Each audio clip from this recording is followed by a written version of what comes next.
Hello viewers, welcome back to Aadya media. నేను మీ ప్రియా. ఈరోజు మనతో ఏపీ పాలిటిక్స్ డిస్కస్ చేయడానికి రాజకీయ విశ్లేషకులు ఇమ్మంది రామారావు గారు ఉన్నారు. ఆయనతో మాట్లాడదాం. నమస్తే సార్. నమస్తే. ఏపీలో ఎన్ని పార్టీలు ఉన్నా సరే మనకి గట్టి పోటీగా ఉండేది పోర్ అయితే మాత్రం రెండు పార్టీల మధ్య ఉంటుంది, టీడీపీ అండ్ వైఎస్ఆర్సీపీ. ఇప్పుడు అసలు ఈ పార్టీ వస్తుందని ఇన్ఫర్మేషన్ కూడా ఏది లేకుండా చాలా ఆల్ ఆఫ్ ఏ సడన్ వచ్చింది. ఆగస్టు 15 నుండి రిమైనింగ్ అన్ని కూడా చెప్తామనేసి బయట పెట్టారు. సో ఇది కానీ ఎవరికైనా సపోర్టింగ్ పార్టీగా వస్తుందా ఆర్ లేకపోతే ఇండిపెండెంట్ పార్టీగా వస్తుందా? వీళ్ళ బైలాస్ వీళ్ళకి ఉంటాయమ్మా. బైలాస్ అంటారు. ఓ పార్టీ పెట్టినప్పుడు అందులో ఉన్నటువంటి ఆ బైలాస్ కొన్ని ఉంటాయన్నమాట. దాని ప్రకారంగా that doesn't mean the opposite party to YCP ఆ తెలుగుదేశం పార్టీ. అంటే భాష మీద డిపెండ్ అయ్యి పార్టీ పెట్టడం అనుకుంటాను నేను. తెలుగు పార్టీ అంటే భాష మీద డిపెండ్ అయ్యి పార్టీ పెట్టడం, తెలుగు మాట్లాడడం, తెలుగు వైభవం పెంచడం, అది ఆ విధంగా ఆయనకు ఉంది. ఆయనకి ఆ పట్టుదల ఉంది. ఆయనకి ఏంటంటే ఒక శపథంలాగా ఆయన ఫీల్ అవుతాడు జొన్నవిత్తుల రామలింగేశ్వరరావు. అయితే ఇండస్ట్రీ సైడ్ నుండి వచ్చిన పవన్ కళ్యాణ్ గారు కూడా పార్టీ పెట్టారు. ఏది ఏమైనప్పటికీ ఎన్ని మంచి పనులు చేసినా ఆయన ఇంకా ఇప్పటి వరకు అధికారంలోకి రాలేదు. ఇప్పుడు కూడా అధికారంలోకి రావడం కష్టం అన్నట్టుగానే ఉంది. అదే సేమ్ ఇండస్ట్రీ నుండి వచ్చి ఇప్పుడు జొన్నవిత్తుల రామలింగేశ్వరరావు గారు పార్టీ పెడుతున్నారు, సినీ గేయకులు. సో ఈయనకి ఎంత పలుకుబడి ఉంది, ఇండస్ట్రీ నుండి ఎటువంటి సపోర్ట్ ఈయనకుంటుందని మీరు అనుకుంటున్నారు? మీకు పర్సనల్గా ఈయన తెలిసిన వ్యక్తి కాబట్టి. ఇక్కడ జొన్నవిత్తుల రామలింగేశ్వర పార్టీ రాజకీయంగా ఉంటుందని నేను అనుకోను. తెలుగు భాష మీద, తెలుగు భాషకి సపోర్ట్ ఇస్తూ ఉంటుంది, కానీ రాజకీయంగా ఉంటుందని అనుకోను. ఈయన సీఎంగా నించోడు. కానీ పవన్ కళ్యాణ్ మాత్రం రాజకీయంగా ఉంటాడు. రాజకీయంగా అంటే మామూలు కాదు. పాపం తన సర్వశక్తులు కూడా ఒడ్డి ప్రజలకి సేవలు చేస్తున్నాడు, ప్రజలకి డబ్బులు పంచుతున్నాడు.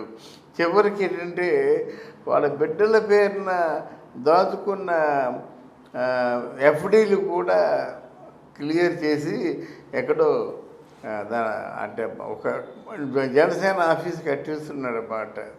అందువల్ల అంత కష్టపడవలసిన అవసరం అంటే మామూలు సాధారణమైనటువంటి నాయకుడు ఎవరు కూడా అంత కష్టపడుతున్నట్టు తప్పకుండా ఫలితం ఉంటుంది. ఎలాగంటే మాకు చిట్టు వలస జూట్ మిల్లు ఒకటి ఉండేది. ఆ జూట్ మిల్లులో ఒక 5,000 మంది కార్మికులు, ఇంకా వాళ్ళ మీద వాళ్ళ సపోర్టర్స్గా ఉన్న వాళ్ళు ఇంకొక 5,000 4,000 ఉండేవారు. సడన్గా జూట్ మిల్లు ఏమో ఏదో బదోరియా అని చెప్పేసి ఆ మిల్లు ప్రొపరేటరు సడన్గా జూట్ మిల్లు ఆపేసినప్పుడు తినడానికి తిండి లేకపోయింది. తినలేకపోతుంటే కరుణాకర్ అని ఒక ఆయన, కరుణాకర్ రావు ఉన్నాడు ఒకడు.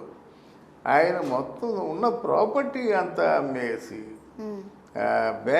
బ్యాంక్ బ్యాలెన్స్ అంతా ఖాళీ చేసి, అంటే ఎంతకాలం అయితే స్ట్రైక్లో ఉందో అంతకాలం పేదవాళ్ళు ఎవ్వరూ కూడా ఇబ్బంది పడకుండా వారికి సహాయం చేశారు. చేసిన తర్వాత ఆయన చచ్చిపోయాడు. చచ్చిపోతే ఎంత మంచి రికగ్నిషన్ నేను తెలిసిన ఈ 10,000 మంది ఇళ్లలో కూడా కరుణాకర్ రావు గారి ఫోటో ఉండాలి, విధిగా ఉండాలి అని కార్మికులే నిర్ణయించుకొని ఆయన దేవుళ్ళ పూజించారమ్మా. ఎందుకంటే ఎవరైతే మనస వాచ కర్మణ వాళ్ళ సర్వశక్తులు కూడా ప్రజలకి అంటే అవి ఏమి చేయగలగరో అన్నీ చేసినట్టయితే డెఫినెట్గా ప్రజల దగ్గర నుంచి కూడా అదే స్పందన వస్తుంది. గనక డెఫినెట్గా పవన్ కళ్యాణ్ గారు సీఎం అయ్యే అవకాశాలు ఎంతైనా ఉన్నాయి. ఇప్పుడు మన చంద్రబాబు నాయుడు మీద కొంత రివర్స్ ఉంది, కానీ పవన్ కళ్యాణ్ మీద రివర్స్ లేదు కదా.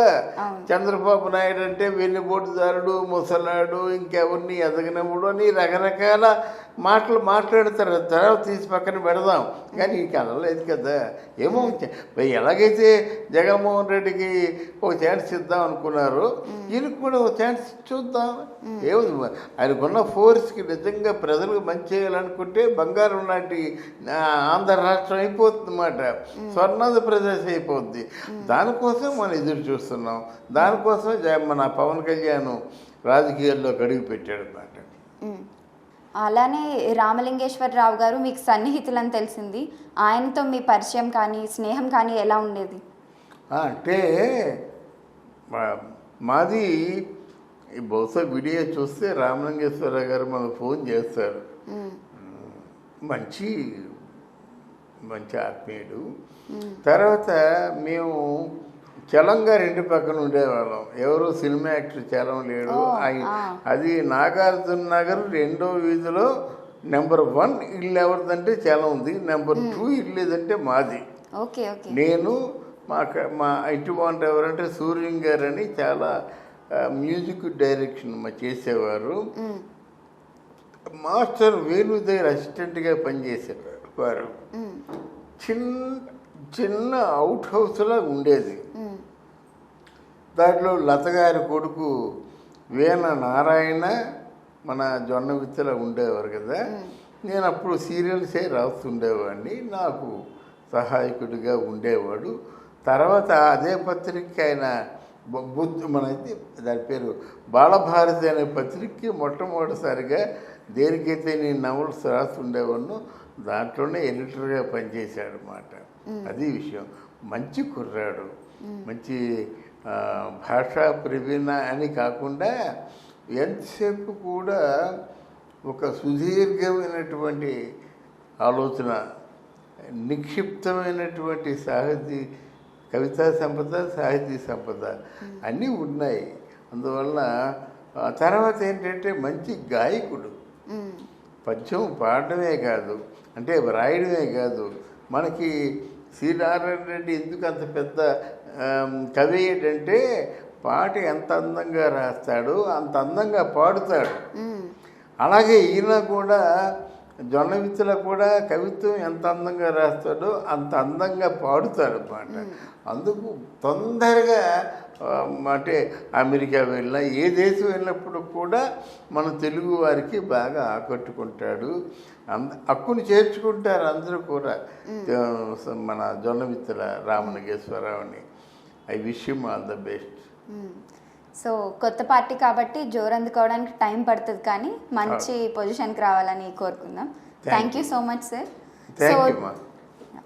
సో చూసారు కదా, ఇవి ఇవాల్టి ట్రెండింగ్ న్యూస్. మరిన్ని ఇంట్రెస్టింగ్ న్యూస్తో మళ్ళీ మీ ముందుంటుంది ఆద్య మీడియా.